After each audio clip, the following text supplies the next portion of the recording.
अस्सलाम वालेकुम। आज का हमारा टॉपिक है कैश फ्लो स्टेटमेंट क्या है, इसका कॉन्सेप्ट क्या है और इसमें क्या क्या होता है। आज हम ये डिस्कस करेंगे।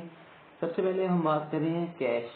कैश हर वो चीज़ जो आपके पास नकद कैश की सूरत में मौजूद हो या फिर आप उसे कैश करा सकते हो, यानी आपके पास जो बैंक में पड़ा है वो भी आपका कैश है और जो आप कैश में कन्वर्ट करवा सकते हो।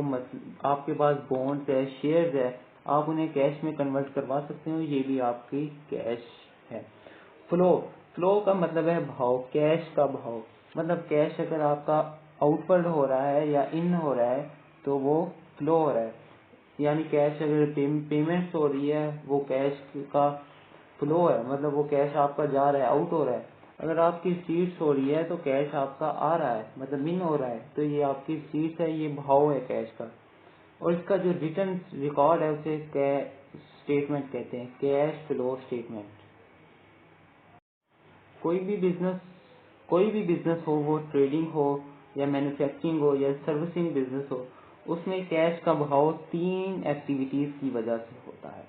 सबसे पहला नंबर तीन एक्टिविटी, फर्स्ट है cash flow from operating activities.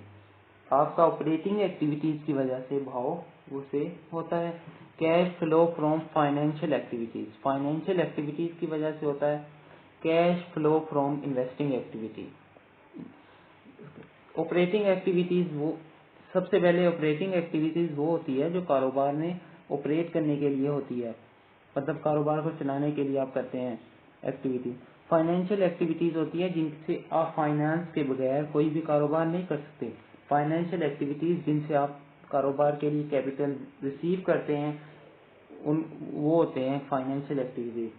Cash investing activities वो होती है कारोबार को चलाने के लिए आपने कोई फिक्स एसेट परचेज किया है, वो इन्वेस्टिंग एक्टिविटीज होता है। कारोबार को चलाने के लिए फिक्स एसेट परचेज किया है, वो इन्वेस्टिंग एक्टिविटीज होती है। आपने या फिर किसी कंपनी के डिबेंचर्स खरीद लिए हैं, शेयर्स खरीद लिए हैं, ये आपकी इन्वेस्टिंग एक्टिविटीज है। ये तीन कैश फ्लो स्टेटमेंट, कैश का फ्लो तीन वजह से होता है कैश फ्लो स्टेटमेंट में। कैश फ्लो स्टेटमेंट दो तरीकों से बनती है, एक होता है डायरेक्ट मेथड और एक होता है इनडायरेक्ट मेथड। जो डायरेक्ट और इनडायरेक्ट मेथड में इसमें सिर्फ cash flow from operating activities का डिफरेंट होता है, बाकी इन्वेस्टिंग एक्टिविटीज और फाइनेंसिंग एक्टिविटीज वो सेम होती है दोनों में, इनडायरेक्ट में और डायरेक्ट में। इन्वेस्टिंग एक्टिविटीज और फाइनेंसिंग एक्टिविटीज सेम होती है, सिर्फ ऑपरेटिंग एक्टिविटीज का फर्क होता है। कैश फ्लो, सबसे पहले हम कैश फ्लो स्टेटमेंट में लिखेंगे operating activity. Cash received from customer, आपने कस्टमर से कैश रिसीव किया है तो ये ऑपरेटिंग एक्टिविटीज है। इसमें करंट एसेट्स होते हैं ना, वो operating activities related for current assets के साथ रिलेटेड होती हैं। कैश रिसीव फ्रॉम कस्टमर, आपने कस्टमर से कैश रिसीव किया, इसमें कैश इन हुआ, इसे आप प्लस करेंगे। अगर कैश आउट होगा तो उसे माइनस करेंगे। आप ये देख रहे हैं ये जो एक्सेस लिखा हुआ है ये रकम का लिखा हुआ है। अगर ये जो ब्रैकेट लिखा है इसे आप माइनस करने के जो वैसे रकम लिखेंगे, प्लस वाली रकम आप वैसे ही लिखेंगे, यानी पॉजिटिव वाली रकम वैसे ही लिखेंगे, नेगेटिव वाली रकम ब्रैकेट में लिखेंगे, इसे आपने नेगेटिव करना होगा। Cash paid to supplier and employ, आपने सप्लायर को कैश पे कर दिया जिनसे आपने क्रेडिट पे अशिया परचेज की थी, आपने उन्हें कैश ना वो पेड कर दिया, आपका कैश आउटफ्लो हो गया, इसे आप ब्रैकेट में लिखेंगे, ये नेगेटिव है। अगर कैश जनरेट फ्रॉम ऑपरेशन, आपने जो कैश जनरेट किया है वो आ जाएगा, उसे इनका फर्क है, वो कैश जनरेट फॉर ऑपरेशन आ जाएगा। आपने इंटरेस्ट पेड किया है, इनकम टैक्स पेड किया है, ये दोनों चीजें आपने पेड किया, आपका कैश आउटफ्लो हुआ है, इसे आप लेस करेंगे और नेगेटिव है। Cash flow before extra ordinary item, extra ordinary item की वजह से एक्स्ट्रा आपका कैश फ्लो हो गया, नॉन करंट एसेट्स की वजह से आपका कैश फ्लो हो गया, एक्स्ट्रा ऑर्डिनरी आइटम्स की वजह से आप उसे भी लेस करेंगे।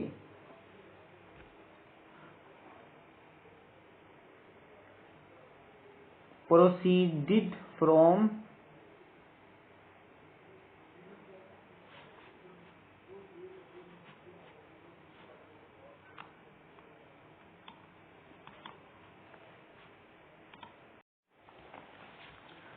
Proceeded from earthquake disaster statement, आप जलजला आ गया, आपने उसकी इंश्योरेंस करवाई हुई थी, उसकी जो रकम वसूल हुई है, आपको कैश मिला है, तो कैश इन हुआ बिजनेस में, इसे आप, ये पॉजिटिव है, इसे आप प्लस करेंगे, ये है हमारी। और अगर net cash from operating activities, अगर इनका जो ये सब फर्क आएगा वो नेगेटिव में आएगा, तो आप लिखेंगे net cash from operating activities.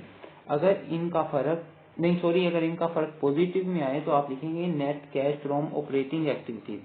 अगर इनका फर्क पॉजिटिव नेगेटिव में आए तो आप लिखेंगे कि net cash used from operating activities. उसके बाद आ जाती है cash flow from investing activities, जो आपने इन्वेस्ट किया है बिजनेस में। आपने परचेज ऑफ फिक्स्ड एसेट्स, आपने फिक्स्ड एसेट्स परचेज किया है, आपने वो फ्री तो नहीं किया होगा ना, आपने इसके बदले में कैश अदा किया होगा, आपका कैश आउटफ्लो हुआ है बिजनेस से, आप इसे ये नेगेटिव है, आप इसे माइनस करेंगे। Plus sale of fixed assets, आपने फिक्स्ड एसेट्स कोई भी था वो आपने सेल कर दिया, उससे आपको जो रकम मिली है वो कैश की सूरत में मिली है ना, वो आपका कैश बिजनेस में इन हुआ है, तो ये आपका पॉजिटिव है, पॉजिटिव इफेक्ट है।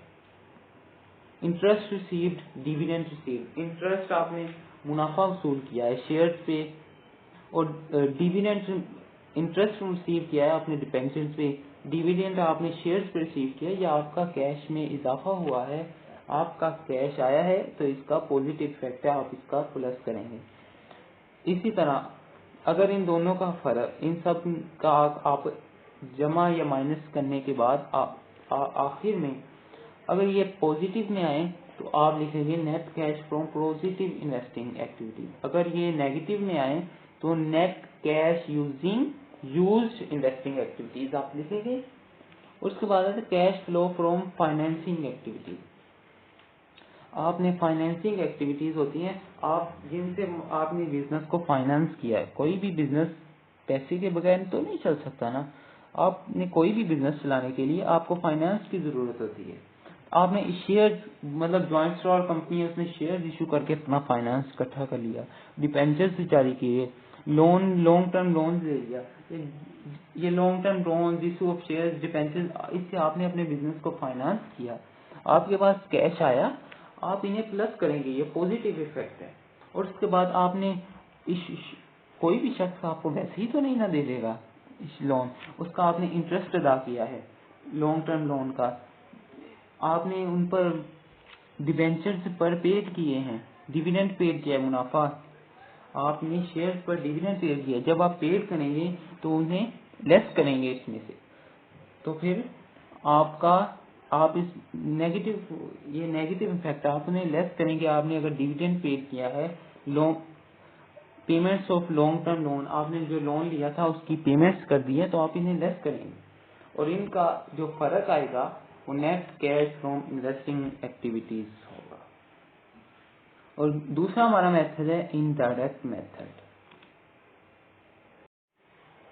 जैसे मैंने बात की कि इनडायरेक्ट और डायरेक्ट मेथड में सिर्फ cash flow from operating activities का फर्क होता है, बाकी सारा क्वेश्चन सेम होता है, सिर्फ इस चीज का ही फर्क होता है। इसमें हम सबसे पहले लिखें net profit before interest and tax extra ordinary item, मतलब ये कि प्रॉफिट है ना वो इंटरेस्ट टैक्स के बगैर है, वो लिखेंगे। एडजस्टमेंट इसमें करेंगे नॉन कैश आइटम्स की, इसमें एडजस्टमेंट करेंगे नॉन कैश आइटम्स की, मतलब जो कैश आइटम्स नहीं है वो हमने लिख दी थी, उनके एडजस्टमेंट करेंगे। जिस तरह बैड डेट्स है वो हमने पैसे रिसीव करने थे, वो अकाउंट रिसीव था, वो डूब गया, इसकी वजह से हमारे कैश पर तो कोई फर्क नहीं ना पड़ा, इसीलिए डेप्रिसिएशन है, इसकी वजह से हमारे कैश पर कोई इफेक्ट नहीं पड़ा, इसे नॉन कैश आइटम्स कहते हैं। इनको हम इनकी एडजस्टमेंट करेंगे, इनमें डेप्रिसिएशन, बैड डेट्स, अमोर्टाइजेशन, ये इनको हम ऐड करेंगे। डेप्रिसिएशन ड्यूरिंग द ईयर आपकी फिक्स एसेट्स की मार्केट वैल्यू में जो कमी आई यूजिंग वजह से उन्हें डेप्रिसिएशन कहते हैं। Bad debts debt debts expensive है। डेट डेट्स अकाउंट रिसीवेबल होते हैं, ये डेट डेट्स होते हैं, मतलब जो अकाउंट रिसीवेबल जो डूब गया उन्हें डेट डेट्स कहते हैं। जो नहीं मिलना वो एक्सपेंसिव होता है, ये एक्सपेंसिव होता है। उसके बाद amortisation of goodwill partner is intangible asset. Intangible asset की वैल्यू में कमी आई उसे अमोर्टाइजेशन कहते हैं।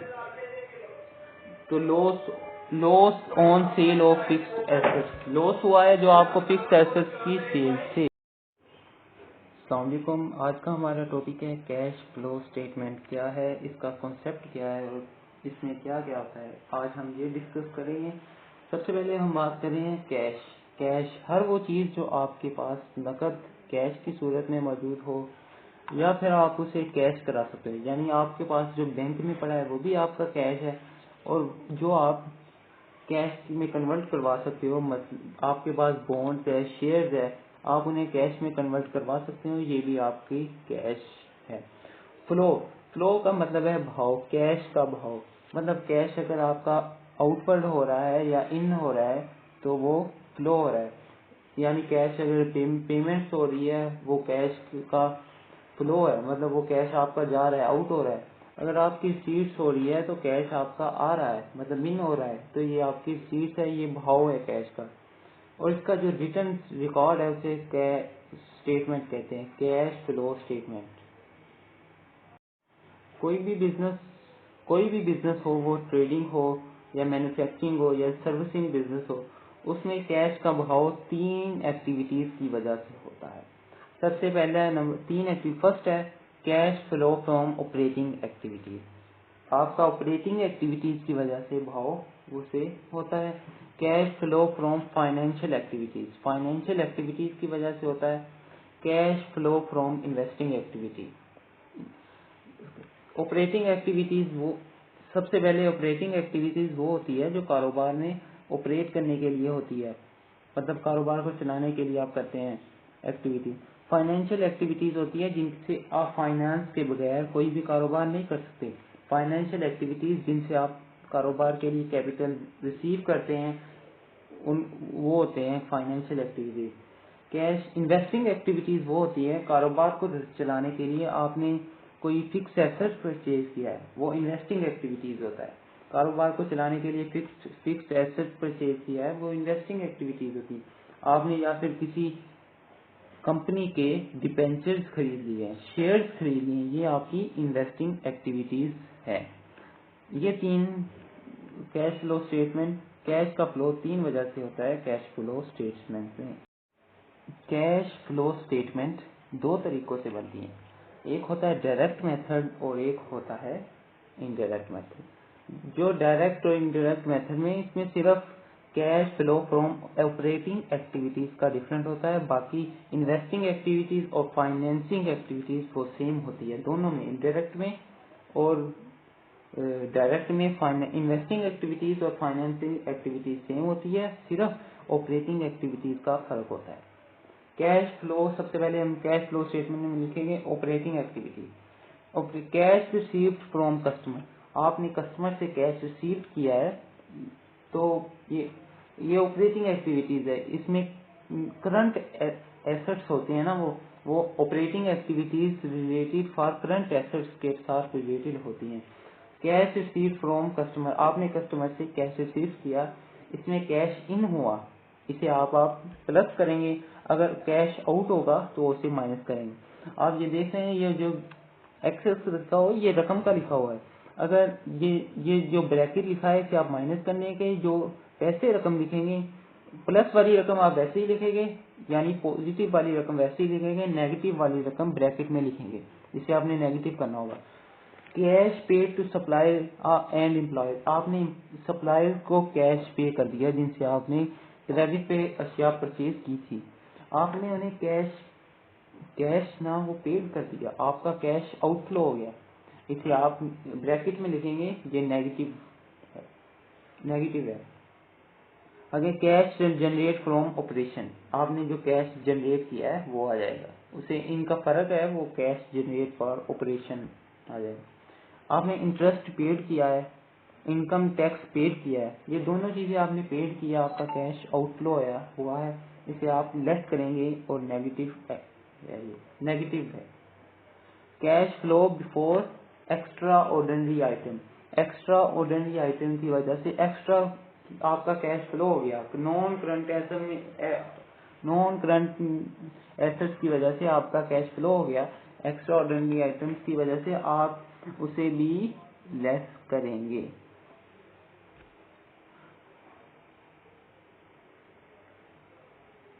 Proceeded from